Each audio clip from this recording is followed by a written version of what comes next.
BEERZERKER.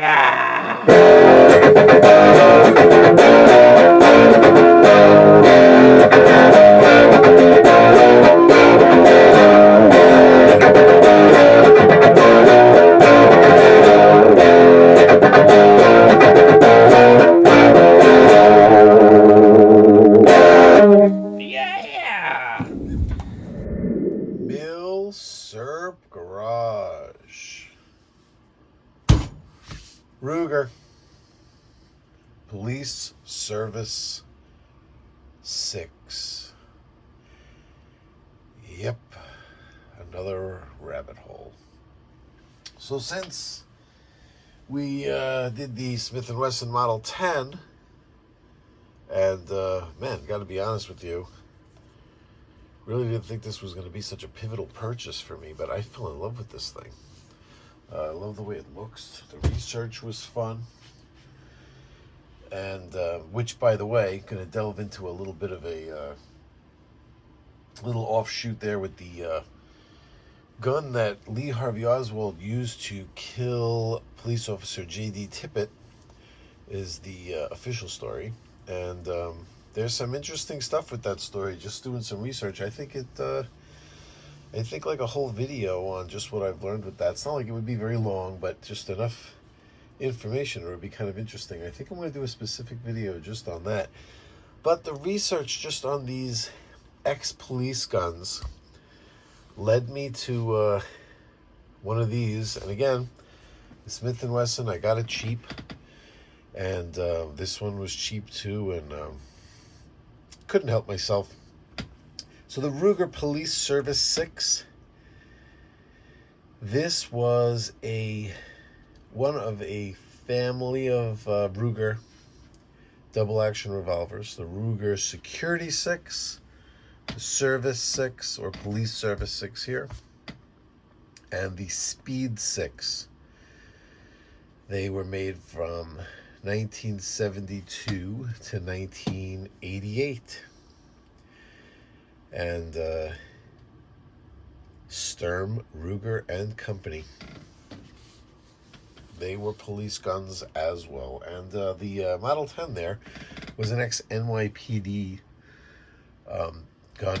This one, don't think it was a ex-NYPD gun, because just from my reading, they've talked about several markings that would denoted NYPD guns. And for NYPD, I think the first year or the second year they used these, they were blue like this, and they were single action, double action. You would be able to pull the hammer back for a single action operation, but it wasn't long before they went to double action only, DAO. They were stainless, and they did not want the single action going on. I think they even had a policy where you weren't allowed to even pull the hammer back and keep it in that single action mode. But by cutting the hammer off, you made it like impossible.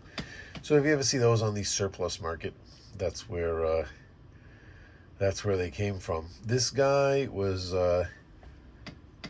almost definitely an ex-police gun, but most likely not NYPD.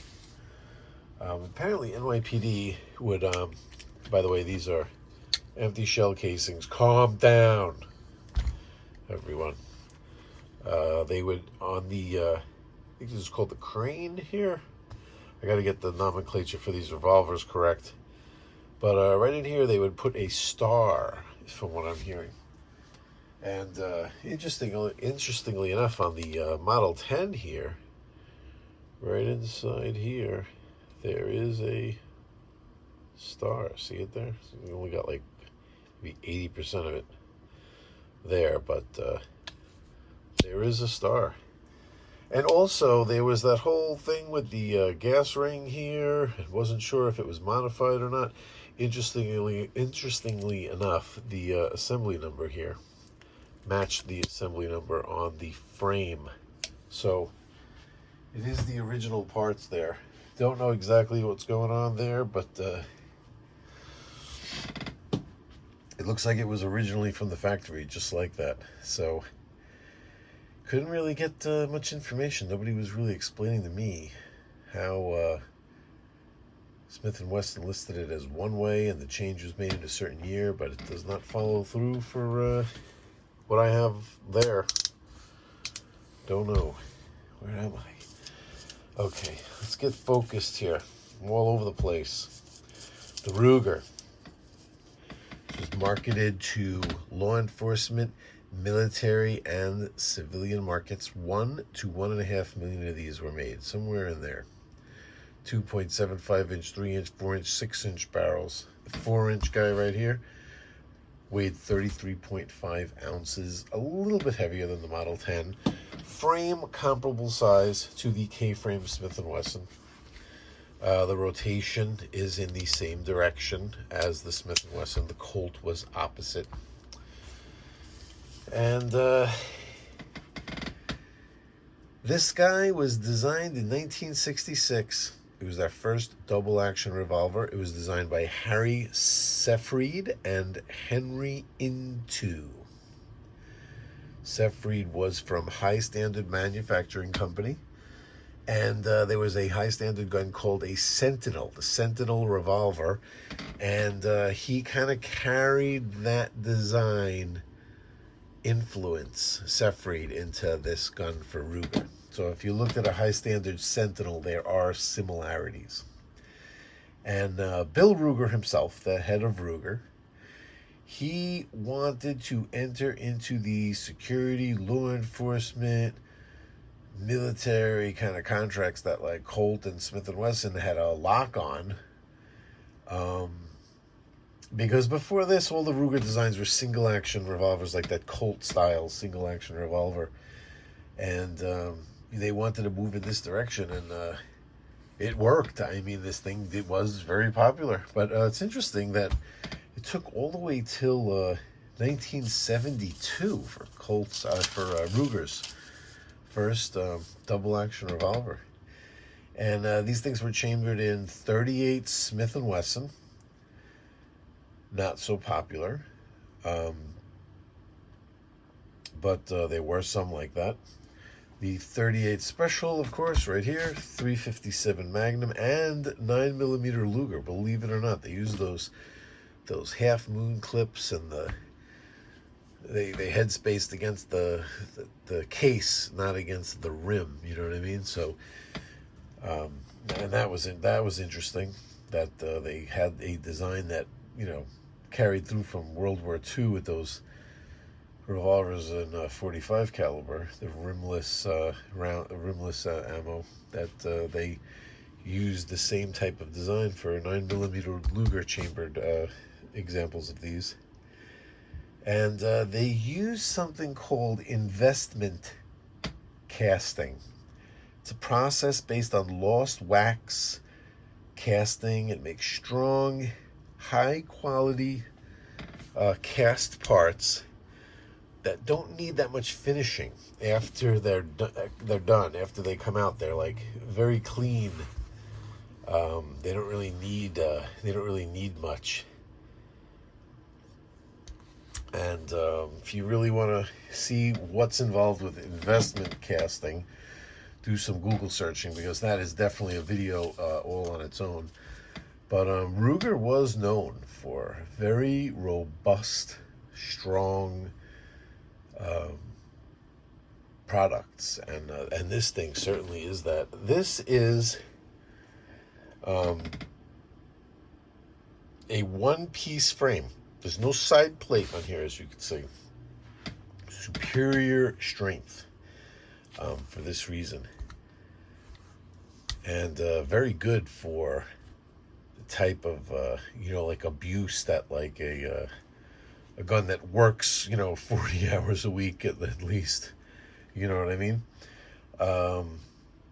And this Seyfried guy that designed the Sentinel, also, and it was like the grip profile of the Sentinel, but he also designed in 1980 the Ruger Redhawk was designed by him, which was a scaled up and improved version of this gun. The governmental agencies gobbled these things up. Border Patrol, Postal Police, numerous police agencies loved this thing. And it was actually used by NYPD. They did use this. And several high-profile police agencies had these things around. It was eventually replaced by the GP100, which was designed even stronger. So it was a better steel, stronger frame.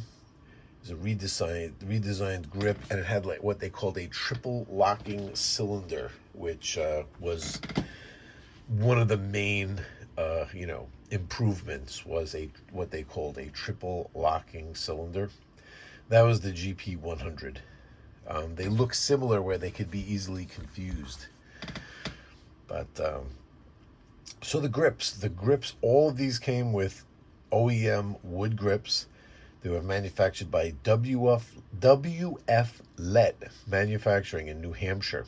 It's a defunct company now. But they were all this diamond-shaped press checkered panel in plain, in just this smooth wood. And there were also plain ones and combat grips available.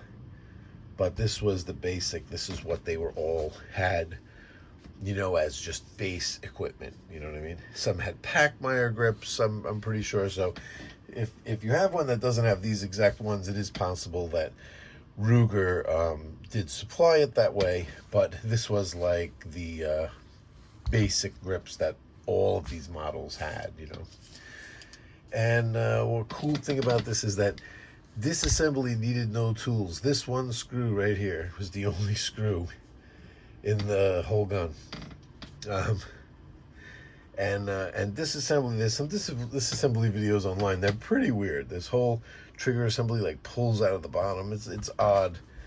And all you got to do, there's a coil spring for the hammer, believe it or not. It's a coil, and you put a pin in, and you kind of like block that and relax the action, and you're able to take that spring out, and then this pin pushes out, and it just goes from there. Everything just comes out like, one part at a time, just mechanically. There's nothing has to be unscrewed or anything like that. It's pretty wild. And what else? The Security 6 had adjustable sights, and most were chambered in 357 Magnum. But these police service 6s had no adjustable sights. They were just iron sights like this. Pretty cool sights, so you pick these up pretty quick to your eye. They look pretty good. And they were chambered, again, also mostly in 357, but some police agencies like NYPD were sticking with 38 caliber, so those were available. These are all square, but the Service 6, also they were in 9mm, the Service 6, and the military used the police Service 6. They put a lanyard ring on it. It was called the M108. It replaced the Model 10, believe it or not. And the ones that were for the military that were in 9mm were called the M109. And the Speed 6. On here I had some pictures of these that I put up, whatever I could find online. There's a million pictures around to check them out. The Speed 6 was also used for a lot of these police agencies that used the Police 6. The Speed 6 was the off-duty carry. It's a round butt. Fixed sights. It was chambered in 357, 38 Special, 38 Smith & Wesson also, which is also 38-200. Some places you'll see it listed as that, and also in 9mm.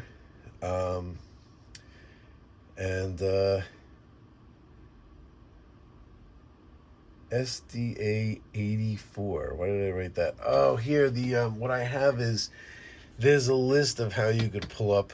Saw this online with how you could pull up how to designate these, like what model numbers, how you would come up with the model number. And for this one, it was SDA 84. And you could see that even some of the model numbers would have like, I'm actually not sure if this list shows it, but there were NYPD, numbers that would be added to the model numbers specifically for the NYPD guns. I think they had like whatever special triggers and like the hammer that was set up that way. But it was interesting that they weren't actually just stamped by the police agency, the NYPD ones, because the police department didn't own the guns, the officers owned the guns. They weren't police department property per se. So they would stamp them that they were examined by the armorer, or the PD would order them exactly the way they wanted them, and then the officers would actually buy them. They would own them, but they would be made exactly to the specifications, set up exactly to the specifications NYPD wanted. That's where that star stamp would come from. Then again, the star stamp was on my Smith & Wesson here. I'm assuming that it's the same star they were talking about that would be on this guy. But this one is totally devoid of any types of markings. Other police departments, like let's say it was from like Louisiana PD or something like that, they might actually stamp it, but there's nothing on here that I could see so far. Haven't gotten delved in deep yet. I think I'm going to do the same thing. I'm going to do a disassembly and cleaning video of this guy as well. But one cool thing is the speed loaders, and again, these are inert. These are realistic snap caps. I always forget to mention too, check out realistic snap caps, and if you go on the website, you interested to purchase any of these snap caps, I have a coupon code active there. That's one word, MILSURPGARAGE. That'll get you 10% off your entire order. Check these things out, man. There's pistol ones, rifle ones. These things are awesome. And where else can you safely practice loading your speed loaders? Because you might say, oh, well, I'm going to be really careful, but I mean, you're still messing with live ammo. Anything can happen.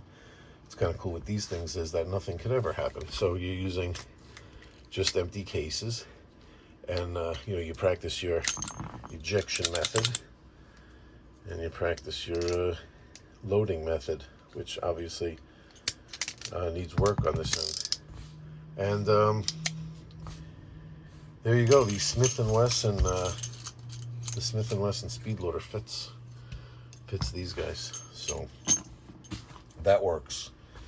And yeah, look at these things. How awesome are these guys? They have silicone for primers so that you could, safely drop the hammer on them. You can even check afterwards to see how hard your firing pin's hitting, if it's hitting. You can see here those two, definitely. There's a transfer bar here. Interesting. See it? So this transfer bar here, you can see right down in there, that's actually the firing pin right down in there, and the transfer bar here hits the firing pin and pushes the firing pin into the primer here. So when it's, you can actually see that there. Hello. There it is. So this transfer bar, as much as it looks, it's nice to have that, that firing pin, right there that you're actually looking at. You can play with it, manipulate it, and it's like right there. As cool as that is to look at, from what I'm hearing, this is actually a better type of system. This type system. That's what I'm reading, but I mean, who knows? It's supposed to be less chance of breakage and less wear this way. Ruger's known for that. Ruger's definitely known for being bulletproof. That's a little tongue-in-cheek when you're dealing with guns, but man, look at how smooth and straight that cylinder is right there. You would think these things, they're beat up, they're XPD, and they're going to be beat up, but they look a little worse for wear. And I think that's the whole point, that you're looking at a career's worth of who knows what.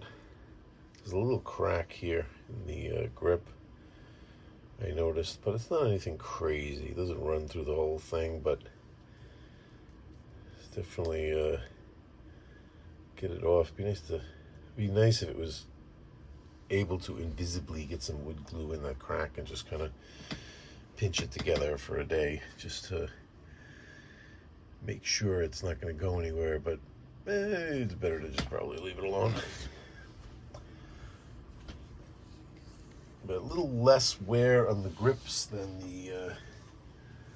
this Smith had. Remember, this guy is supposed to look like that, and this one, look at this, totally worn from the hand resting here, kind of thing. But definitely what gives it its character. This one a little less wear, but you know how you could tell these XPD guns, they're loaded all the time. This isn't the type of gun that, let's say, you'd carry like all the time. You know, typically people carry guns that are a bit smaller, or you just wouldn't have it on you that long in a holster, because this is indicative of you know, open carrying holster, an open carried holster. You can see the same type of thing here on the Smith. Same type of wear. It's always, for some reason, it's always more on the inside, less on the outside for these police holsters. So it's like that's how the retention worked on it. So you always see more wear here, less here. It's funny that they're always the same. And like you could see here on the Smith, the way to tell these XPD guns is they sat loaded for so long, you can actually see the imprint of each round against the face here. You see it, right? You could see, because it's just sat all the time loaded with those rounds bouncing around, and you could see the same thing here. You could see the one that sits under the firing pin. And there's one right there. There's one right there down there on the bottom. See it? So that's from just the cases, just when you could hear that when you have them in here. Let's load it up. With these inert snap caps, I'm noticing people tune in like halfway through the video and be like, can't believe how careless he was being with that ammo in the gun when it was loaded. I mean, you definitely still have to practice muzzle discipline and all the rules, even though you're using snap caps. But at least I know I check these before using them to make sure they are in fact snap caps, and then I know I have no live ammo around. I'm safe no matter what happens. But yeah, you know, you could hear how they bounce around like that. So every step you take when you're walking, everything, that every movement, I mean, is banging them into this area here, making those marks. And so after that many years, it's true that there just could have been some guy that lived in Arizona or Texas or something somewhere and open carried. I'm not sure what these big open carry states are, but it's true that there could have been some guy that had one of these in a holster and just carried it around every day for his whole life, and that's what made those marks and everything. It's true, but same FFL I bought this from as the Smith, and same story, although he doesn't really know the background of this one, where it came from, but definitely knew that it was ex-police. So that's the Ruger Police Service 6. Yeah, we're going to get in here. I forget what this is called, but this is very prominent right here. That you see that? That's like a, has something to do with the way the action works there inside. We'll poke around inside this guy. We'll do a video like we did on the Smith getting in here, seeing if there's any other numbers. Again, we don't need to go too crazy with disassembly. We don't want to change the way this thing looks. We just want to conserve it. We don't want to restore it. We just want to get in there, make sure it's not gummed up, make sure that it's properly lubricated, it's clean, and there you go. We got to get these guys to the range. That would be really nice. This guy is this one in 357 was even robust, could handle 357, but 38s in here is gonna shoot forever, definitely. And that's that, ladies and gentlemen. That is the Ruger Police Service 6, 1987. I'm sorry, did I give you the year of manufacture? 1987. You know what was going on with me in 1987? 1987. I graduated from college, and a friend of my mom's, she worked with this guy. He was a salesman. He sold like copy machines and printers and stuff like that. That was all kind of like new technology too in 1987. And like Xerox, whatever. My mom worked for a company, and the guy that was a salesman, his name was Norman. He was a nice older dude. He used to come over every once in a while and have coffee and stuff, sit at the table and have coffee. And I remember I was just about graduating high school when I first met him, maybe, like in high school. And I knew him for a few years, and he had a carry permit. And he used to carry a snub-nose Smith & Wesson revolver. I used to take it and take pictures of it, and he would pull the ammo out of it and let me play with it. I'd take it over into the other room, and I'd sit there and look at it, take pictures, and it's one of those things where he knew I was responsible, trusted me. And it was one of those things that got me really into guns. And every time he'd come over, I'd be like, "Can I check it out?" And he'd pull the ammo out of it and give it to me. And my mom was cool about it. It was just one of those things. It's those things that make you feel comfortable, and how when you're younger, that shape you for later in life. But had a fascination. Well, this book, I graduated high school, and then I went to college, and I graduated college. I had a degree in police science, criminology, and he bought me this book, and this is Police Handgun Manual by Bill Cleed. And the copyright on this book was new at the time. The copyright was 1985. So this was about 1987. And it's a pretty cool book. Here, I put inside, I didn't even know I had this. I pulled it out just now, and I was like, oh, this would be cool to put in this video. And the card that he gave me was still in here. This guy's long since passed away. He was a pretty old guy back then. It was only a few years after this that he died. And the great sense of accomplishment you must be feeling today is only the beginning. Lots more on the way. Congratulations. Believe it or not, when I bought this gift, I had no inkling you were applying to join the police force. Best of luck, Norman.